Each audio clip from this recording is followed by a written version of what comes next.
How would you define human connection? Is two people having a vulnerable interaction. Be careful with who you share that vulnerability with. How do you build a relationship with yourself? What do you like about you? What do you want in life? To be a true man, you have to admit when you're wrong. There's a reason I'm not dead. I've done some crazy shit. At one point, I didn't want to live. There's angels and demons all around us. There's a spiritual realm that we can't see, that we don't understand, that we won't understand until we die, if then. Who knows what's coming next? What was your first ever memory that you've ever had? First ever memory. I've never had anybody ask me that question, first and foremost. The first memory I had of myself. Yeah. Like in your lifetime. So like what I can... Maybe it's coming out of the womb. Okay. I don't remember that. The oldest memory I had was in a home that we lived in Massachusetts. I don't know how long we lived there for, but I remember tripping and falling in the living room. And that's it. Dang. So I don't know what significance that had, if I hurt myself, if I didn't hurt myself, maybe was 5 years old, 4 or 5 years old. Okay. So bring me from that moment right to here in like a storyline, just like, you know, dot and jot kind of thing, just like all the major events that happened in your life to get you to right here. How much time we have? We Joe Rogan in this podcast? No, I love the question. So from that period of time, 4 or 5 years old, up to I'm 35 right now, about to be 36 here pretty soon, has been a very interesting ride, I would say. You know, early on, grew up, went to public school. Education was really important in my family. So I remember always, you know, had to have your homework done, had to go to class. I don't remember being pulled out of class often.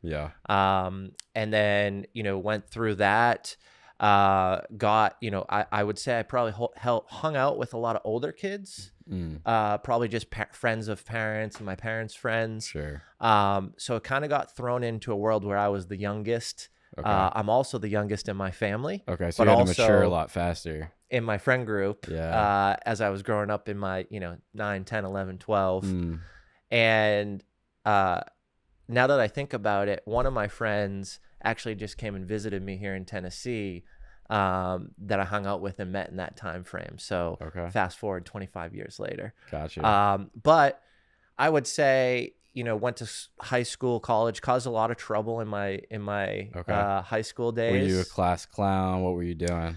So funny enough, I got most caring in middle school, which I think, you know, relates a lot back to the human connection stuff that I talk about today, charisma, you know, being an extrovert, things like that. Wasn't necessarily the class clown.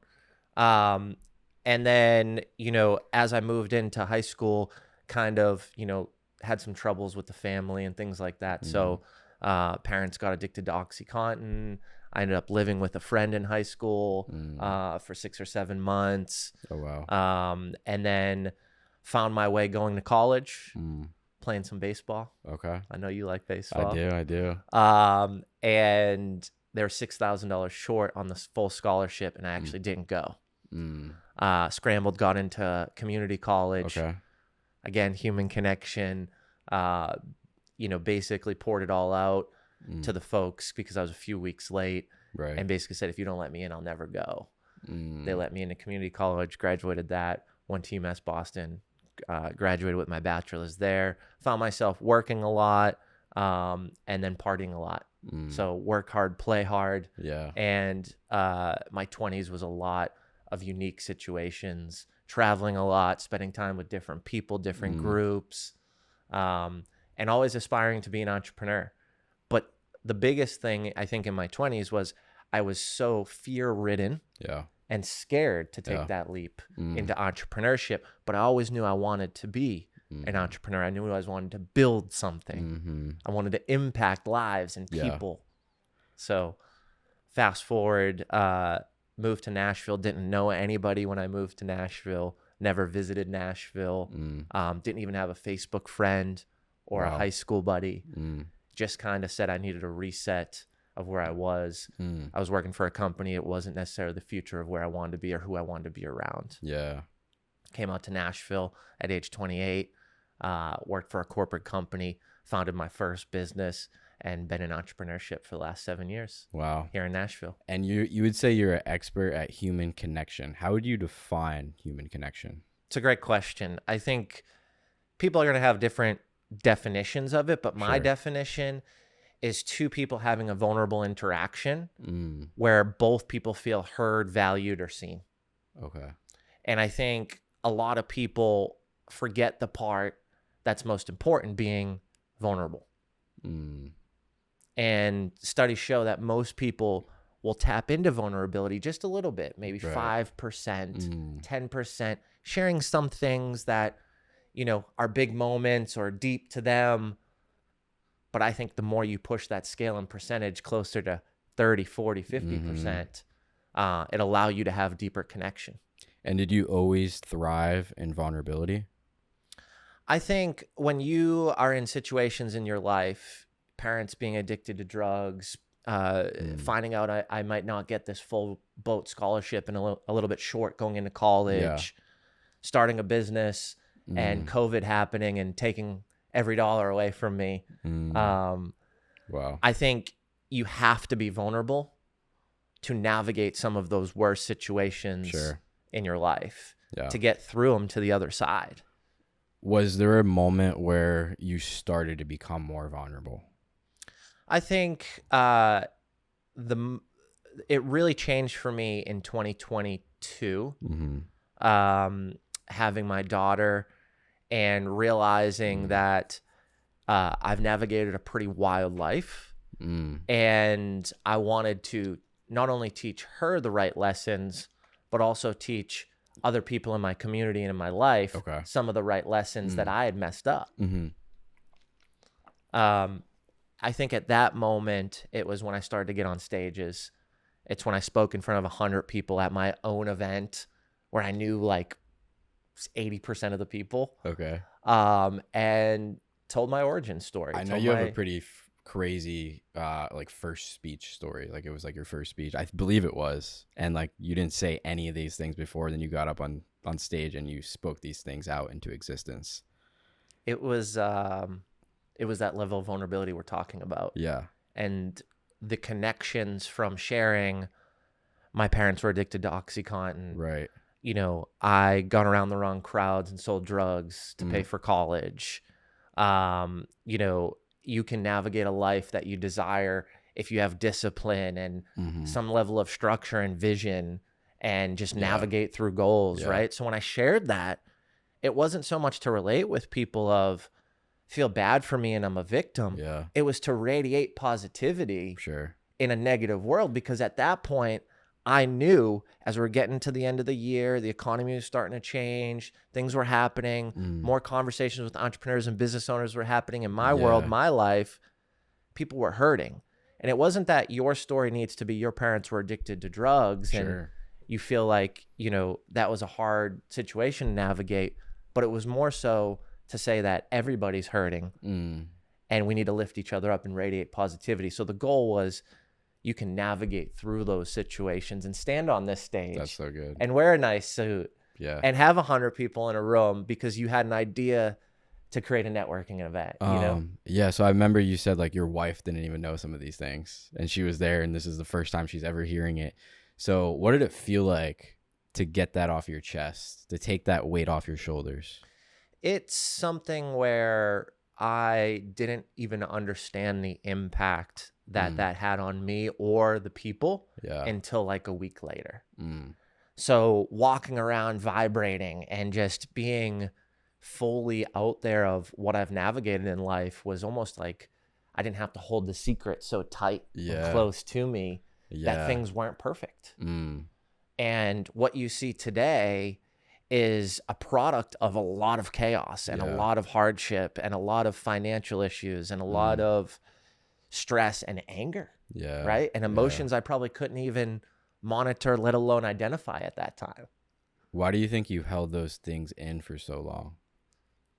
I think the way that I grew up, you know, if you ask my brother, his opinion on it would be, I'm just an Irish miserable prick. That'll take it to the grave. Right. And I think that Irish Catholic, where I grew up in Boston, big family, that was kind of pushed upon us. And that's not how I want to operate, nor lead my family to operate. Yeah. As they navigate the future or any hardships. It's almost like perceived as like masculine these days. Like, like don't share any of those secrets, keep it all to yourself, don't cry, all those things. But like when you do the opposite of that, like there's so much power that comes with that.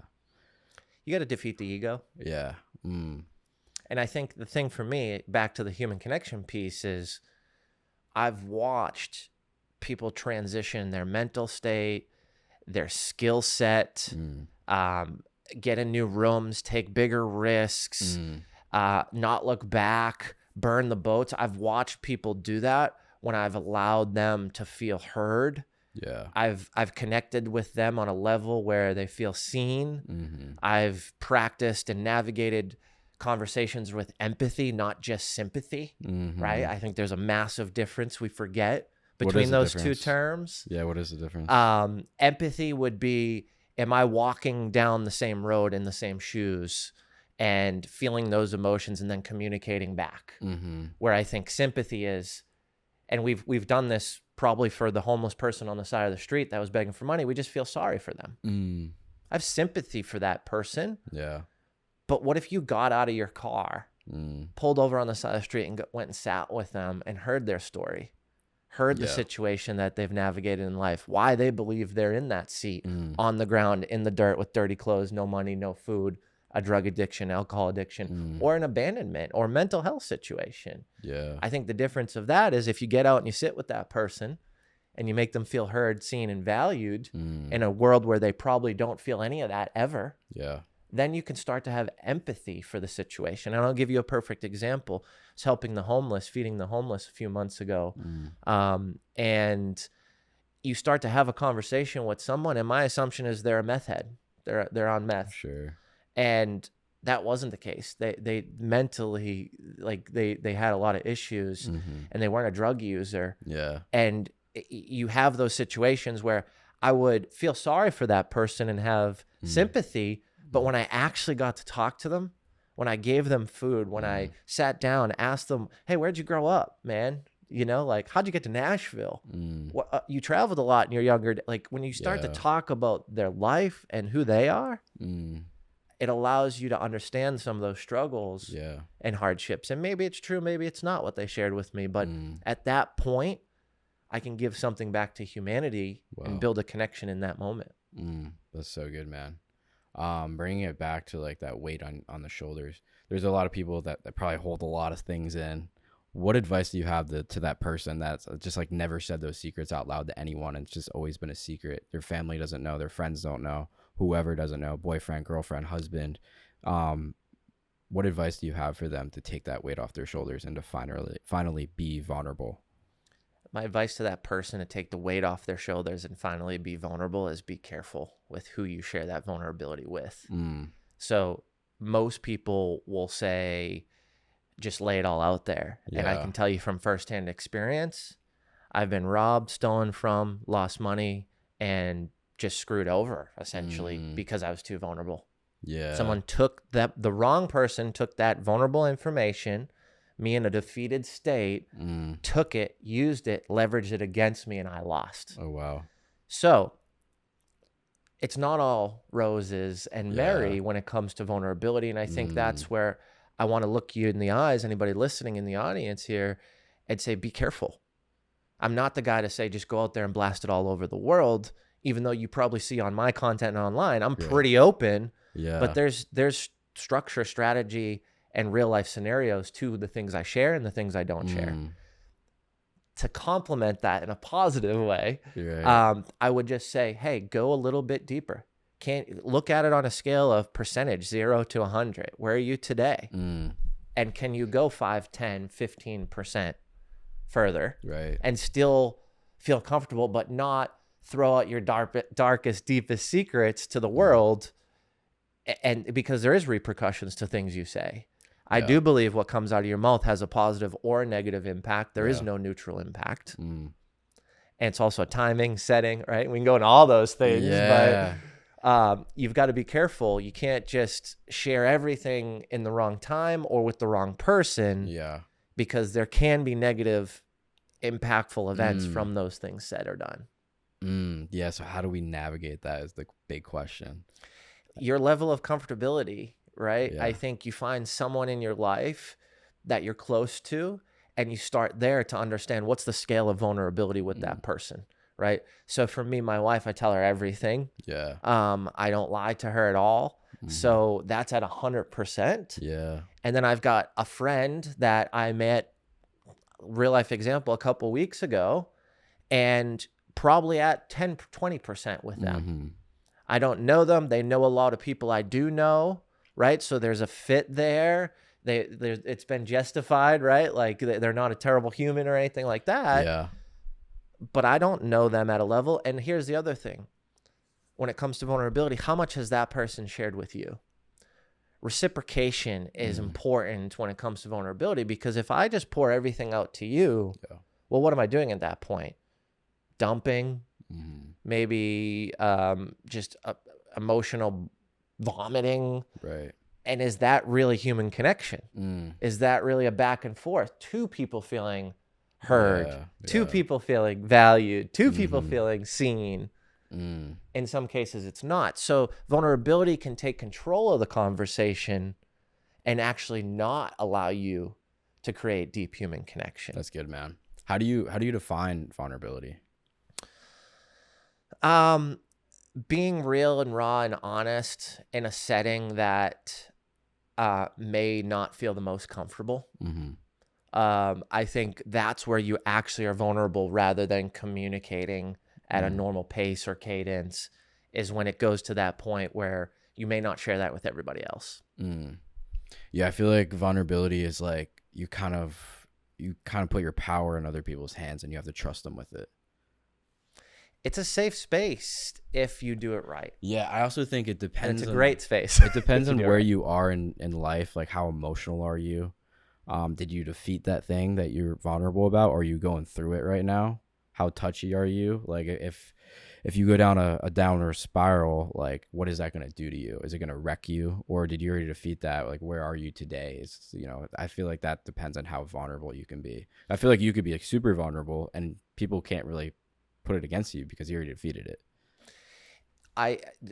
Such a great point, dude. Such a great point. Because in my experience, my lifetime, I've realized that in those moments, are you really being vulnerable for the greater cause of you and that person? Right.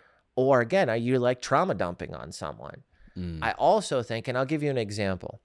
I met this gentleman off LinkedIn recently. Yeah. Reached out to him, said, hey, I get people together every couple of weeks to talk about sales and growing business, just to talk.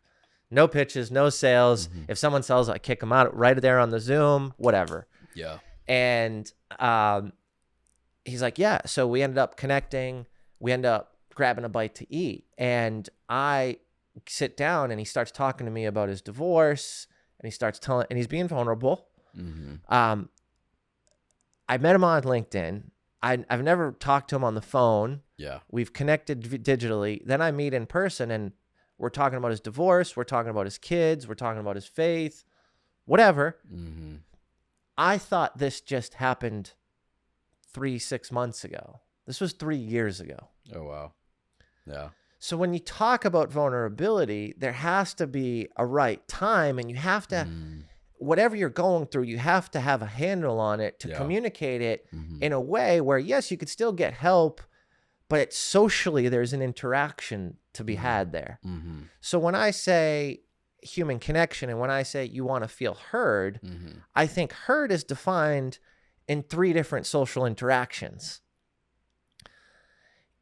Does that person need help with what they're sharing? Do they need to be hugged with what they're sharing? Right. Or do they need to be actually just heard? Right. And I think those 3 things are drastically different based on the social interaction. Yeah. for that gentleman at dinner, I was not expecting for him to need to be heard at a level where I had to be empathetic, where I had to be deeply empathetic, because I couldn't be sympathetic. Could just feel sorry. I'm at dinner with the guy and he's pouring it out. But I wasn't prepared for that social interaction. So it did fray the human connection. He also wasn't necessarily over it, because it felt to me like it happened 3 months ago. It happened 3 years ago. So there was that dumping and that timing, and they weren't over it. I think in that social interaction, I was probably looking for a social interaction more around, if someone's being vulnerable, do they need help? Right? Because I want to help them. I like to help. I like to educate. I've navigated a lot of problems in my life. You heard that earlier. And I like to create a positive impact. So I would have loved to help them. I would have loved to just hug him, but he didn't just need a hug. This has been going on for a while, right? It wasn't just this. And when I say hug, I mean, I just got here, a rock hit my windshield, it smashed it, I almost went off the highway. I'm telling you about it right now. I'm being vulnerable about it. Dang. And if it really affected me, I probably would have I like would actually need you to be like, give me a hug, right? Like, wow, I just went through that. That wasn't the situation with him. So I think those social interactions are really important, especially when it comes to vulnerability, which is a very big part of deep human connection. Yeah, I think a big question is, how do you deal with hardship in life? That depends on how vulnerable you can be. And there's stuff where people have asked me on interviews where I've just didn't want to go that deep for whatever reason. And I've just pivoted through it. And you can share a little, but you don't have to share deeper. You can also deflect and, reframe and pre-frame some questions. I think you have control once you have the tools.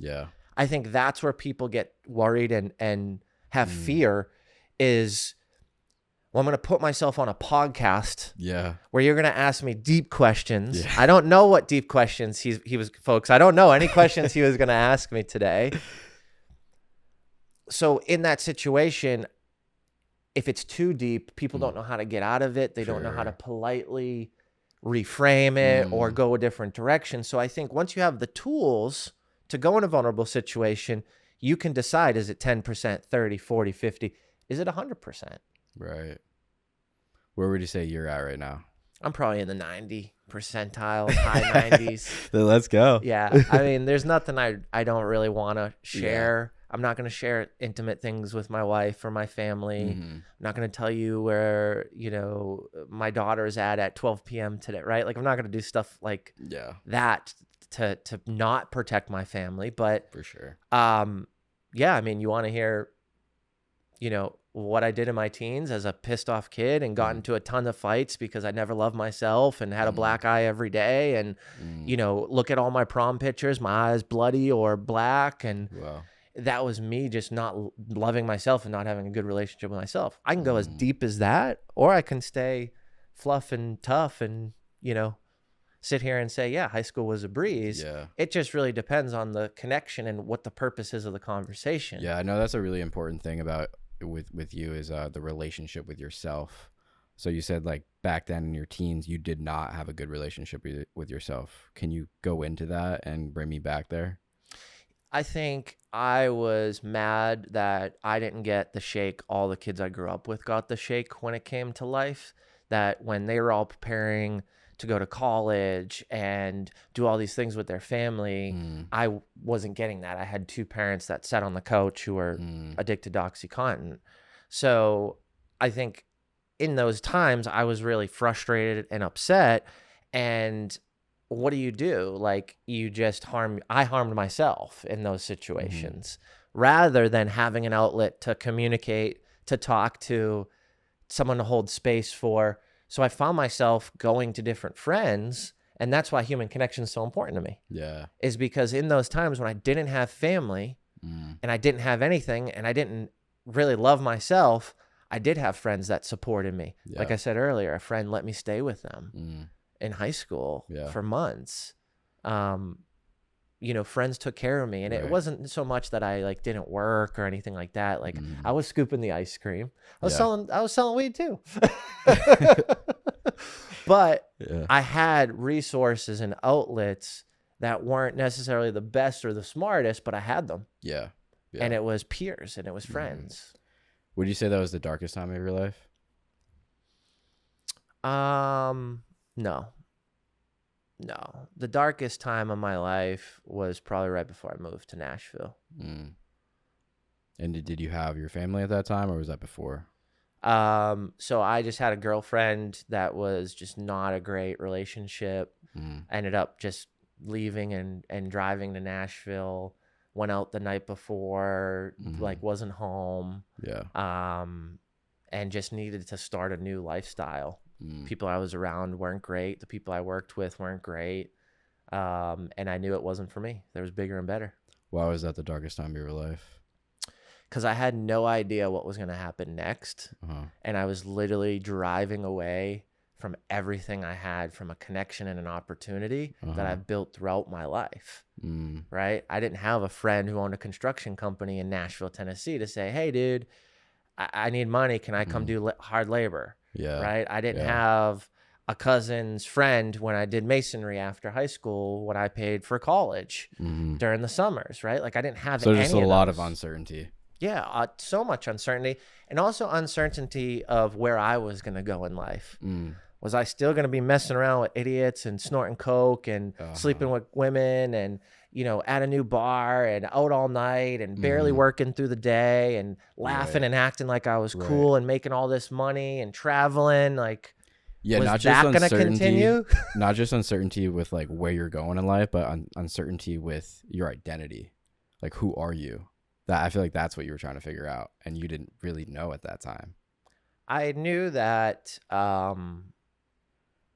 what I was doing wasn't so one of the things that is really important to me is not wasting talent. I had a friend who broke every record in high school for football, Patrick Fullerton. Yeah. And ended up getting into drugs and lived with me and stole from me and ended up ODing and dying. And he could have been an NFL athlete. Like, he was unbelievable. Yeah. And that was wasted talent to drugs and addiction. And I don't want to waste talent that I have. I don't want to see others waste their talent. I want people to live their life fully and fulfilled. And so that was really important to me, and I felt like I was wasting my talent. Most people would have said, hey, you're making really good money at your age. You're barely working. You've got a company credit card. You're in nice suits. And I was sitting there going, I'm not contributing enough to the world. I'm not leaving enough impact. And everything looks great, but like deep down inside, I need to do more. I need to give more. I'm wasting talent. Like, there's more I can bring to the world. Yeah. So what changed when you got here? I took a job here in corporate that forced me to not be in corporate anymore. One more step to the equation, right? Yes. So came here for a job I thought would be amazing and awesome, and it wasn't. And then ultimately built a business and then walked away from that corporate life and haven't turned back, and have built multiple businesses, sold a business, and really just living a life right now where I am doing what I love and what I want to do in life. I'm going to ask you the question you asked me. Like, I think you ask everybody this on the podcast. How do you define impact? Impact to me is the ripple effect. I think you hear it a lot. I hear a lot of guests on my podcast say that same thing, but I really do think that is what impact is. It's me sharing something with you, and then you taking that, understanding it, and then maybe sharing it with someone else in need in that moment, in that time frame that could change the trajectory of their life. It sounds cliche, but I've seen it happen so many times to where I've said something on a riff on a podcast, and someone like 8 months later came up to me and was like, John Davison said this to me, and he said he heard it from you, and I didn't even know I said it. Yeah. And it was, you know how it is. Sometimes you're in the moment on the podcast. I mean, I'm in the moment right now. I'm feeling the vibe, right? And you just go, and it's from the heart, and you feel it, and you're like, pfft. And that could have a positive impact on John Davison and 20 people he told. And that could trickle down to their kids, and that could trickle down to generations. Yeah. And it doesn't even need to have my name attached to it. It just, the message needs to get there. And I think that's the beauty of impact. I think you have to really understand positive and negative impact. I'm trying to do a lot more of that. That's true. In my life. Yeah. I'm not right all the time, but I'm happy and content enough to cross the line out in the sand and say I messed up. Yeah. And draw a new one. I think that comes with vulnerability. Yeah. So that's kind of how I look at it nowadays. Yeah.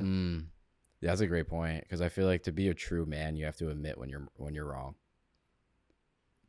I would say should be a core value. Yeah. Like, I think people have it backwards. Like, bad news should travel faster than good news. You know, like if something bad happens or something gets messed up or there's a situation, like you should be sharing that, not just the highlights and you know, all those things. That's good. How are you impacting the world? Well, I'm trying to raise some kids that are really good people. It takes a lot of time, energy. Yeah. I used to use the word sacrifice, but it's not a sacrifice because it's the most important thing to me. I think sacrificing my work, not my kids. Yeah. And that's been a big switch for me. When I say sacrificing my work, I mean not doing all the things that I think I can do, knowing that it may not be the right time. Yeah. Right. You've heard me bring up timing a lot in this conversation. So helping people with their digital marketing, helping people get to the next stage in business. So we have Impact Effect Accelerator, which I think we've got 60 trainings in there. We do live stuff. We work directly with people. It's basically a high ticket coaching program for less than $200 a month. Oh, wow. I just want to break the mold of kind of consulting and coaching. Yeah. So I'm just going to give high ticket consulting away for drastically significant pricing. And what is the mission with that business? To impact 1,100,100 business owners or entrepreneurs. Okay. The reason why I picked the 100,100 is to remind me to go 100 miles an hour if there's alignment, if it's the right timing. So I've kind of got my map of where I'm going to live and you know, I'm going to live to 130. So from 35 to 130, I have it all mapped out on those stages and those seasons and what they look like. Yeah. When I'm going 100% and when I'm pulling back strategically so I can go 100% in the next season. That's good. And how exactly are you helping people with that business? So we take entrepreneurs who are struggling with human connection, struggling with interactions, and struggling with leads and marketing. So in my one-on-one stuff that I've been doing for the last couple of years with business owners and professionals and entrepreneurs is I always end up going to people need more leads and more interactions. Like, whenever we're scaling, whenever they're setting up for an exit, whenever they're trying to get to the next level or hire employees, we always come back to, well, what strategies are you using for your marketing and generating those leads? Okay. A lot of companies have great closers. A lot of companies bring in a salesperson who's in the industry. They know the game. They know the vernacular. They know the cycle of sales. They know the decision-making biases, and they can crush it, but they don't have enough to crush and close. So I ended up consulting and coaching a lot on that. We wanted to bring that into more of a community feel because all my events and conferences and all the live events I do, we were missing kind of that community piece. So we merged them together. And you did a TEDx speech before? Yeah, man. Okay. Is that what your TEDx speech is kind of about, human connection and all those things that you just mentioned? Yeah, so I think there's a couple different ways you can do TEDx. You can share personal stories, and you can share data and analytics and insights. And I went the personal route. because I wanted to do it for my daughter, Mm-hmm. not necessarily for fact checkers or things like that. Mm. So I it's someone, not something, is the catalyst to following your dreams. Mm. And I share personal stories throughout my life. I talk about a good friend of mine, Steve, who was there for me and pushed me to navigate and follow my dreams. Awesome. I talk about my daughter. Yeah. And I talk about being on that red circle. That TEDx stage was a dream. And it was a dream that happened in 12 months. Wow. That's awesome, man. You're a good person to ask this question too, because you throw networking events, you're in the entrepreneurial space in Nashville. What is the entrepreneurial space in Nashville? What is it like right now? How would you explain it? I think it's growing. Yeah. I think people want deeper connection. I believe that education isn't enough nowadays. So how can we generate opportunities, and how can we actually get people in the right lane of alignment to grow and grow at a pace where they are not leaving any talent on the table?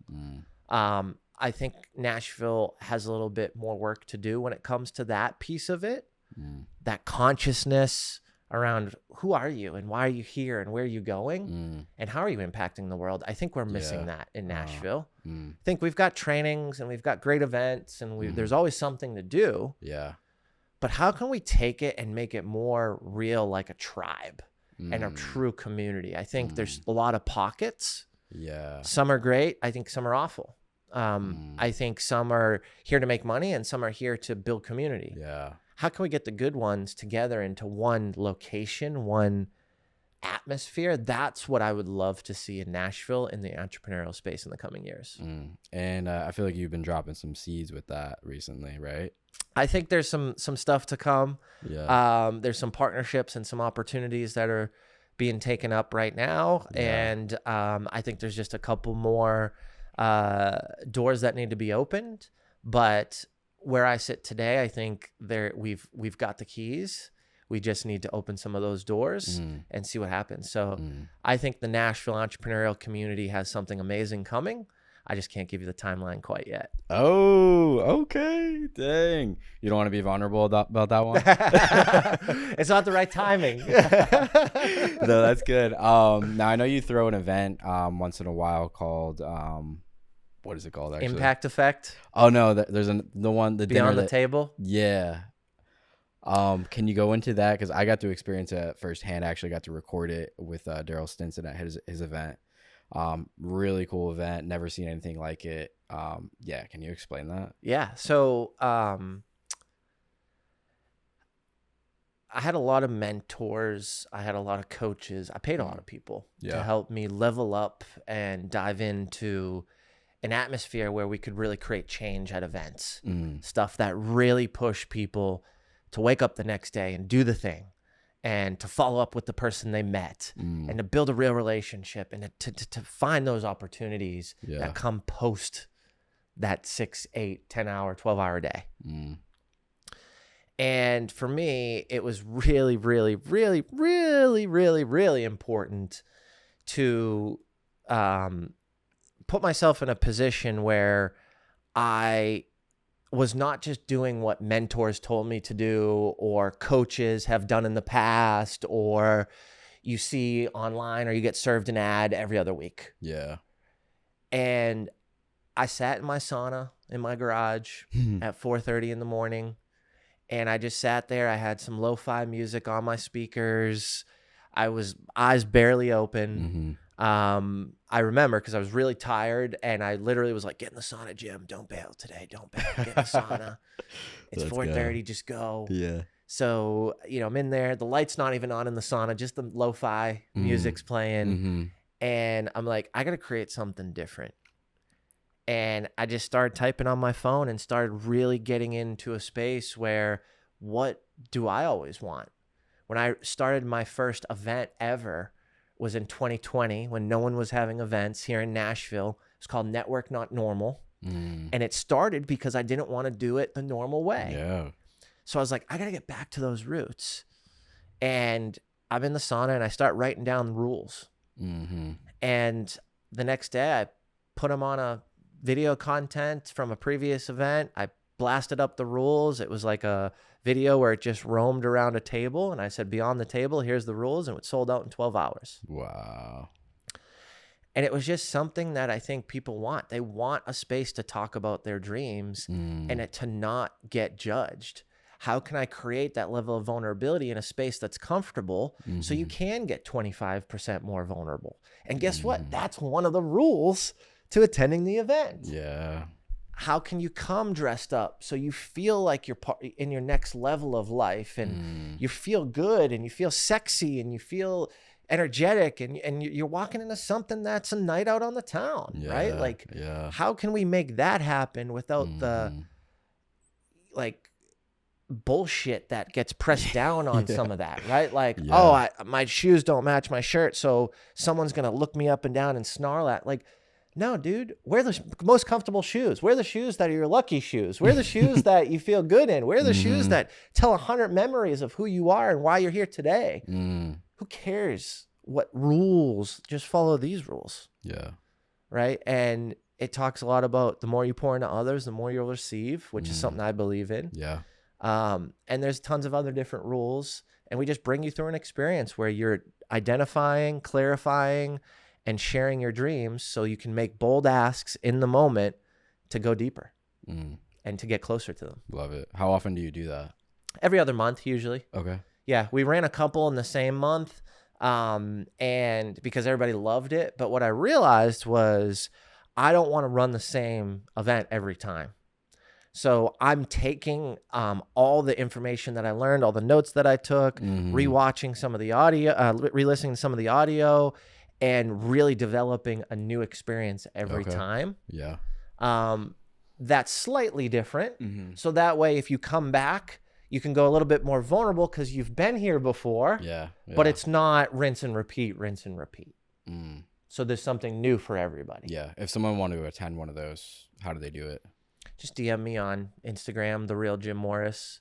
It's pretty exclusive. Like I'll put it up online for, like I said, a half a day and I delete it. Okay. So it's kind of like an invite only kind of thing. You have to really know about it. Yeah, I'm really going to people that I've connected with and inviting them directly. Yeah. It's not like a 350 person conference that I do where I blast it out to the world and then I vet you after you buy a ticket to ensure that you have a good understanding and we can actually help you. Or I give you your money back, which I've done before. It's not like that. It's more of like, hey, do you know what your dreams are? And I know that Zach does know his dreams. And I also know that Pete doesn't. So let's bring Zach and Pete into the room, knowing that there's a level of balance here where you can see someone be so vulnerable because they don't have any of their shit together when it comes to their dreams. And that's okay, right? Like we love that. Yeah. But how does that help you thinking, well, oh, maybe I need to be more vulnerable. Pete was really vulnerable there, even though I have my packaged dreams. Yeah. And we see that, right? Like, I think the best transformation I've seen has been someone who rifled through it and then me pulling her aside and saying, I didn't believe any of that. Yeah. There's no emotion behind it. You're either running on a hamster wheel and you don't believe it, or like things have changed internally and you haven't changed or updated your dreams. And it was that second one. Wow. Was, well, actually, I'm saying this, but I don't really think I want that. Well, let's go back to identifying and work through the rest of the event on clarifying and then come back in 2 months and we can finish it up and come into the space differently. That's good. That's good. What is your wildest dream? It changes. My wildest dream right now, I believe I'm living. I never thought that I would be able to take as much time off of work and still financially be okay. Like I have my struggles, but like I am not doing a lot of things that don't align or that risk or jeopardize my interactions with my kids and my wife. Yeah. And I'd never lived a life like that. I've always wanted to, and I always thought money was the solution, and it's not. there's hardships, right? Yeah. I think I was telling you, like a couple clients didn't pay on time. And, you know, that was several $1,000s. And like, that was a hard week. We needed that money. Right. Yeah. So like that sucks. That's life, I think. But to do this podcast and then have nothing the rest of the day because I'm going to go pick up my daughter and spend time with her and ask her how her day was and go to the park, that to me is living my wildest dream. And money's always controlled me. And it's controlled me from realizing all the things I could have, parents, getting addicted to drugs, losing all those things, and then realizing I need all those things to be happy. Wow. I'm living it right now. That's bullshit. That's not true. That is not true. What does your family mean to you? What does my family mean to me? I've never had anybody ask me that question. What does my family mean to me?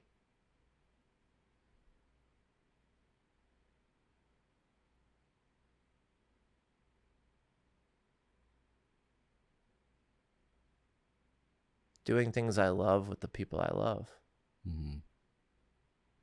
Life. I mean, at the simplest core, that's what I want life to be. Yeah. And those are the people I love the most.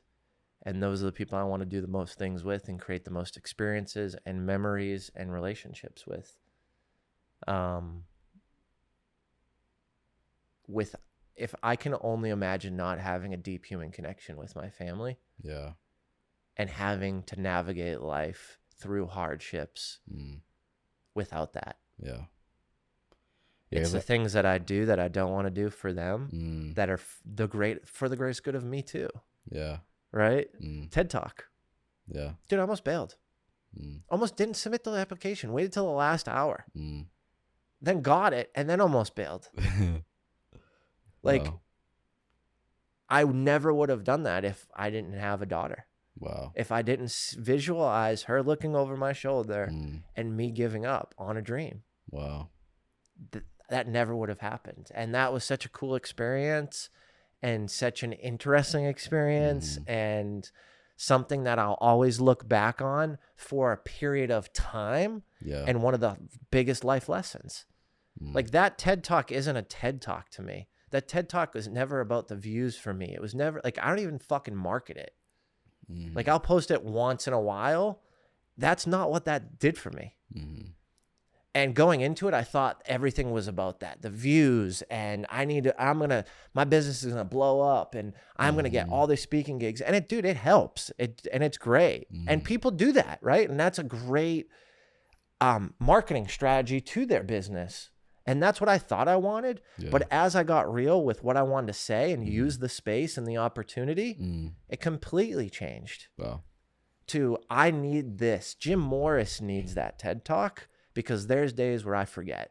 There's days where I don't want to do the things. There's days where I want to give up. There's days where I want to just go back to corporate because I didn't land a deal I thought I was going to have that I worked on for 2 years. Wow. Or I invested a bunch of money I made in my business into a real estate deal, and dude completely went off the handle, and I lost everything, and I'm not going to spend $150K to get back $300K in lawyer fees, right? Like, so those are the days that I need to go back to the TED Talk. Like, I bet you if YouTube could see, most of those damn views are mine.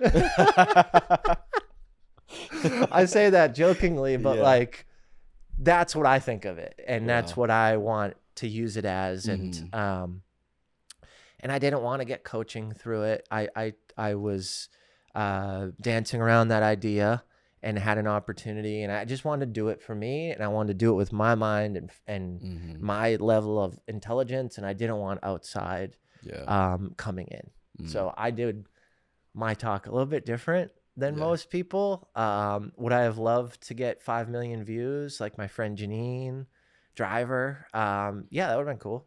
That definitely would have been cool. For sure. But I removed myself from that outcome, which opened up the exact talk and why I did that exact talk and who it was for. And I always go back to like Rick Rubin. It's like, create for yourself first. right? And that's what I did in that moment. Love that.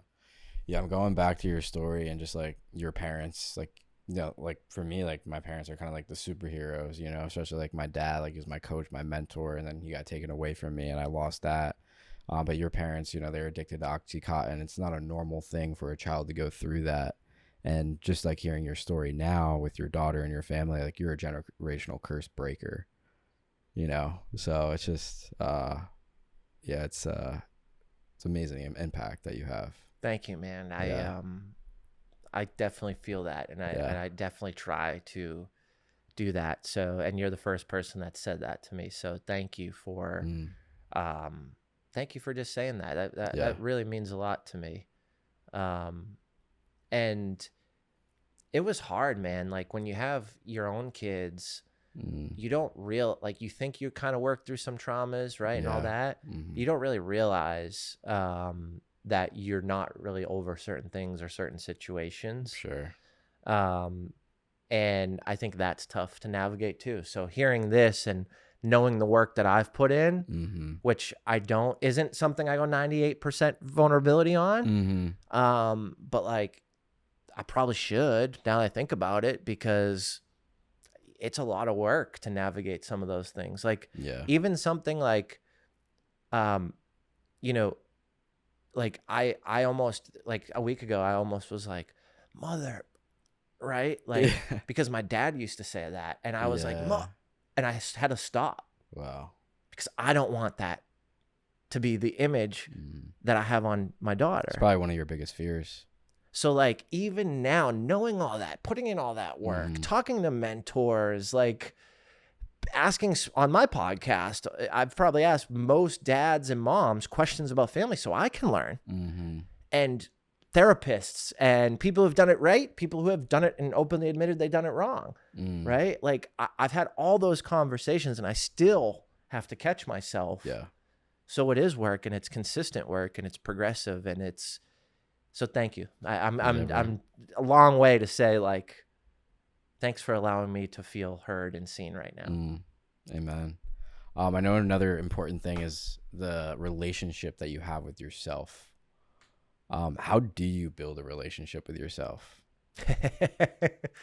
I call them mirror moments. Yeah. A lot of people say, you know, you put up the mirror and you look at yourself. I think you really got to take it step by step, small, one foot in front of the other. I think when you just look in the mirror and you think about all the things that you're not and you want to be, or you messed up, that doesn't give you any inclination or excitement to progress forward. Yeah. It's actually it defeats you. And I think a lot of people wait till they get to the point where they've just had enough. And that's what I did. Yeah. I looked in the mirror one day, I was like, I'm done. Like, I'm done smoking nicotine. I was smoking a vape.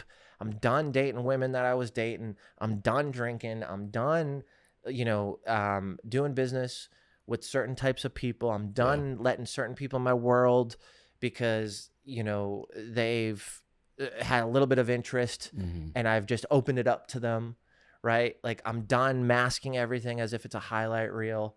I just kind of got to that point. I think a lot of people don't get to that point. So I think how you build a relationship with yourself, I would advise you, don't let it get to that point. Start with the small things. Like, what do you like about you? What do you want in life? One of the biggest questions, and I just told this to a friend the other day, was write 10 things down that make you happy. Why aren't you doing those every day? Yeah. Where do you feel most at peace?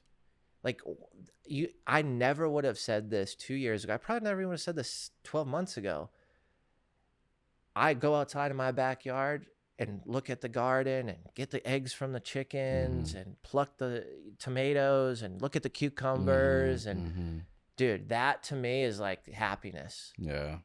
My wife's going to see this and be like, finally, thank God. She loves plants. She loves gardening. Yeah. I never was that, but like, that's my happiness now. If I do that every morning, like, I'm going to I can change my mental state. Because I don't wake up happy every day. I don't wake up things are great. Nobody does. You know, I just got to text one of my employees, has to have surgery, doesn't have enough money, just looking for an advance. Like, that's a hard conversation to happen. That didn't, that didn't start my day off today great, right? Like, one, dang, I hope she's okay. Right. Two, I have to make a decision. Do I loan this person money in another country? Three, is she going to be out forever? Do I need to replace her? Four, we have projects due in 48 hours. Who's going to do them? Yeah. I went outside, man. I'm like, let me just go get my green egg, my dark brown one, sure. you know, like, and I think that came from a mirror moment of saying, let's start with happiness. 10 things. I'm going to do those 10 things every day. And then it's like, now let's go into different sectors, right? Is it work that I'm not happy about? Is it friendships? Is it intimate relationships? Is it health? Is it fun? Is it creativity?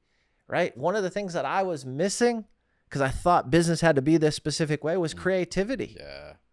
I created a human connection card game. I'm working on a project called a human connection charging station. I'm talking about activations in co-working spaces. These are me creating stuff that doesn't exist. I needed that to create happiness as well. So I think just defining those is very pivotal to understanding in those mirror moments, looking at yourself. Am I doing these things? And why or why not? That's so good. How would you explain your spirituality? I believe that there's a creator named God. I don't know like denomination or any of that stuff. You know, to me, yes, I want to have a relationship with the person that created me, and I want to live a life with core values, specific visions and missions, and I believe that God is the person that will allow me to do that. Yeah, you just kind of like look back at like everything that happened in life and like how can you take credit for all of it? You know, that's kind of like what I think of. Like I didn't open up those doors, I didn't close those doors, you know. Totally. Those things. It is there's a reason I'm not dead. And I can say that and look you directly in the eye. I've been through some crazy shit. I've done some crazy shit. Not bragging by any means. Regret some of it. But like at one point, I just wanted to live to 25. At one point, I just wanted to live to 30. At one point, I didn't want to live. And it's like, I never slit my wrist or anything like that. I've had those thoughts multiple times, dark days. But like, what I was doing and who I was around and what I'm doing now and who I'm around, there has to be a reason for that. And it's not just my level of ignorance as I stumble through this thing called life. Right? Like, I'm not that lucky. And to look back on how I've abused my body, whether it's alcohol or drugs, and went into pockets, I've always gotten myself out of those pockets. And I've never done it. And I've never done like hard, like, never like done heroin or meth or coke's probably not great, but you know, like I've gotten myself out of those. And dude, I'm 35. I'm about to be 36. I feel amazing. I don't think anything's wrong with me health wise. Like, I just never would have thought. I don't think I can just, the decisions I made throughout life get me here just by myself. How do you build that relationship with the creator? Because obviously, like with yourself, that's really important to you. But I honestly think they're two different things. I also think mental health and a relationship with God are two different things, and people put those together. So yeah, are they separate for you? Like your relationship with yourself and the relationship with God? Yes. And this is why I believe so, because it is a decision, I believe, because to not have a relationship with God or to have one. So I think that you need to have a relationship with yourself first to realize what you need to make the right decision or the wrong decision based on what you believe in and what you think. Let me say it a little bit more simple because that might have been complex. For a period of my time, I decided I didn't want a relationship and it was all bullshit and I didn't believe in any of it and it was fake news. Fake news. Fox 13, I thought it was. Fake news. Or CNN or whatever. I don't even watch the news. So, until I made that decision, when I had a better relationship with myself, is when I started to build a relationship with the Creator. Yeah. So for me, I think the most important relationship is the one with yourself, because you can decide not to have that relationship. I can decide to do things that are wrong, knowing they're wrong. I can ignore, people call him God winks, people call him God whispers. I can ignore all that. I did it. I ignored all that. Not for all long. Right. 2 years ago, 3 years ago, probably is when I started to lean into this and really like, all right, what's the deal? Like, let me look into this. Let me feel it. I started to realize all the things I felt emotionally that were positive and good came from scripture and the Bible. And I didn't even know it because I never read the Bible. Yeah. How crazy is that? Right? So all these things that I knew were right internally were all in this book that I never read. So then I started to explore, and I started to talk to God. Started to talk to him. And he started to talk back. You're sometimes. definitely making me think. He started to talk back sometimes. So the way you go about it is like, I have to have a relationship with myself before I have a relationship with God. And I think that does make sense. I don't know if that's in every single occurrence, but I would say that happened to me too. Like, I had to really build that relationship with myself before I could really accept God. I have to know who I am. I have to drop my ego. I have to be able to surrender myself to something higher. Surrender.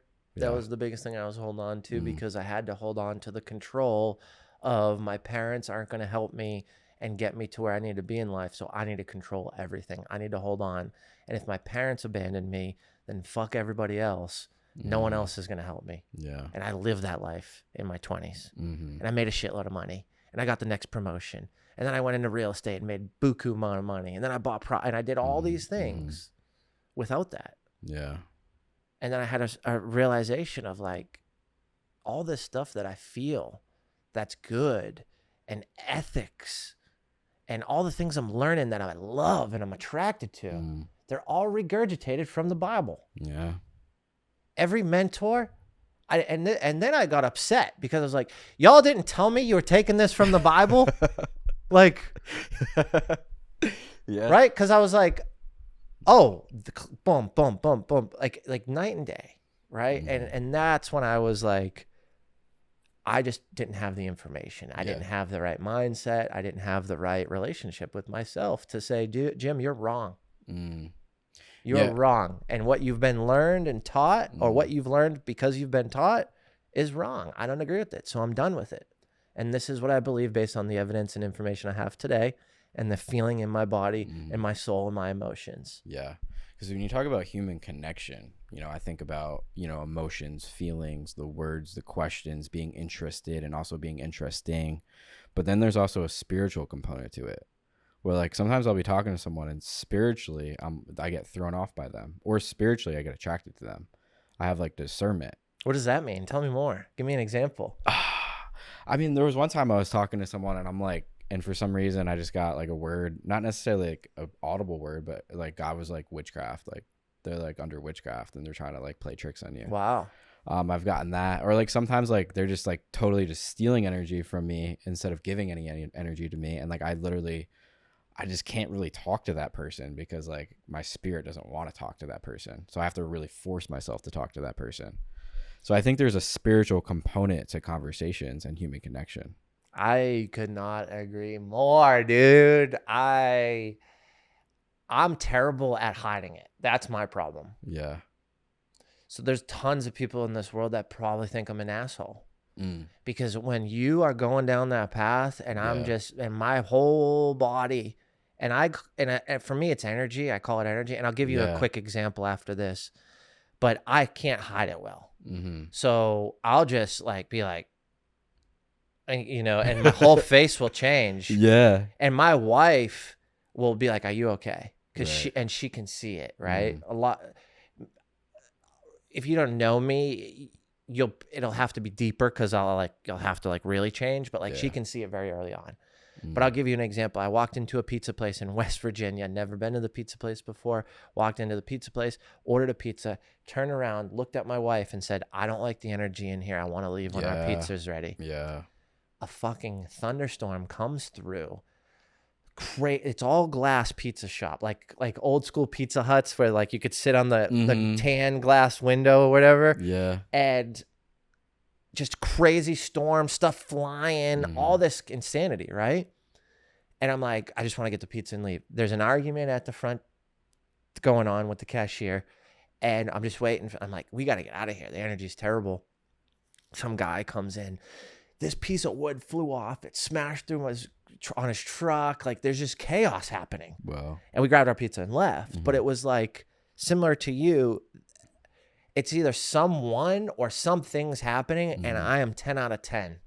I can call it, and I know. And it's not like psychic or anything, but it's just like something feels off. Yeah, I either shouldn't be here, or right? or like you are rubbing me the wrong way to the point where my soul is saying pass, and it's saying it so strong because it knows sometimes I'm damn stupid, and I don't pass, and I don't listen, and I see opportunity, or I see something good happening, and I ignore the reality. Yeah. Right? Like my good friend Amanda Banks, she always tells me, she's told me one day, and it changed my life, Jim, when you think about looking at a situation, what do you know to be true? So I sit there and I look back at stuff now and I say, what do I know to be true? I know that this person, I don't know anything about this person. We got on a Zoom call. They rifled off 40 names of people that they know, didn't care about me, asked me any questions, talked the whole time about them. So what do I know? My soul, my body is saying, this isn't someone I'm going to align with, do business with, or want to work with or have as a client. So why do I want to build a relationship with them? For fun? Right. Who's got time for fake evidence friends? Is right there. So I think it's 100% can be in alignment through your soul, which I believe is your spirituality. I also think that there's angels and demons all around us. There's a spiritual realm that we can't see, that we don't understand, that we won't understand until we die, if then. We can't understand God. I was going to say, who knows what's coming next? Yeah. Right? Yeah. And I think that's a beautiful thing. It was a beautiful thing when I moved to Nashville to have that question mark of what's coming next. As scary as it was, as much fear as I had. Yeah. But I think you're going to go through life and either be afraid or navigate fear. And there's no way of getting out of it. Yeah. It's a natural emotion. How do you take that fear and translate it into excitement? Dr. Justin Mosley did a TED Talk on it. You feel the same characteristics between excitement and fear. So good, bro. You want to shout out yourself? Where do you want to send people? Social media, if they want to do business with you? Yeah, just reach out to me on Instagram at @TheRealJimMorris. DM me. That's the best way to just spark up a conversation. And then Creative Vibe Marketing. If you need any digital help, let me know. That's about it. Well, bro, it's been quite the conversation. I'm glad we did it. I remember we met at Daryl's event, and you're like the first guy who came up to me, and you're like already had a deep conversation. Like, you're so easy to connect with. You build rapport so fast. So I'm really glad I met you, and I hope more things come to it in the future. Totally, man. Thanks for having me, and thanks for becoming a good friend, brother. Absolutely, bro. All right, we're off.